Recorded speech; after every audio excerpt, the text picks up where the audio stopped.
একটু চলে আসবো কাঞ্চনদা, কিন্তু তরুণদা সবাই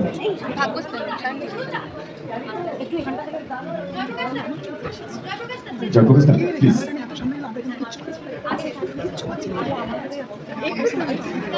জয়প্রকাশ দা প্লিজ প্লিজ।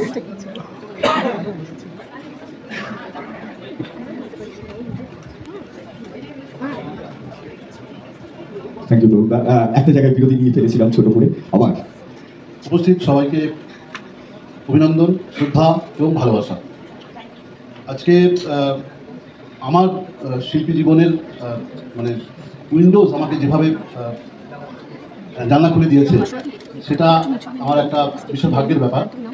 পাশাপাশি সমস্ত শিল্পী যাদের সঙ্গে আমি কাজ করেছি, এক সময় আমি প্রোডাকশনের সঙ্গে যুক্ত ছিলাম, তারা যেভাবে আমাকে সহযোগিতা করেছে, তার জন্য আমি প্রত্যেকের কাছে কৃতজ্ঞ। তাদেরকেও শ্রদ্ধা ভালোবাসা জানাই।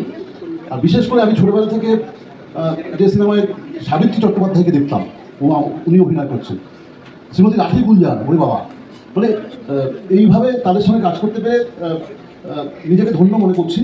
আর বিশেষ করে এই সিনেমাটার যে গল্প, আমার বসের যে গল্প, মা আর ছেলের গল্প, সেখানে আমার যে পার্টটা আছে, সেখানেও মা আর ছেলের একটা অংশ আছে। তো স্বাভাবিকভাবে উইন্ডোজের সঙ্গে কাজ করে সবার ভালো লাগে, আমার তো অনেক বেশি ভালো লেগেছে। নন্দিদাদি এবং আমাদের শিবদা দুজনকেই আমি আমার অন্তরের অন্তঃস্থল থেকে প্রণাম জানাই, রাখি ম্যাডামকেও প্রণাম জানাই এবং আমার উপস্থিত সমস্ত শিল্পী বন্ধুদের কৃতজ্ঞতা জানাই।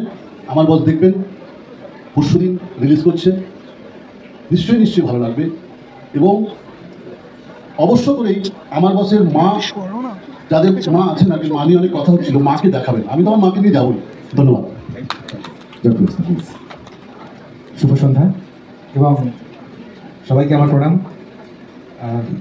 আজকে যাদের সাথে মঞ্চে দাঁড়িয়ে আছি, এটাই একটা বড় পাওয়া।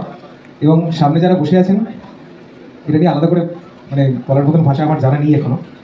আমাদের ছবির নাম আমার বস। আমাদের জীবনের বস যিনি, আমাদের মা, এবং মা ছেলের গল্প। এবং এই ছবিটাতে টক ঝাল মিষ্টি সব রকম স্বাদের মশলা আছে।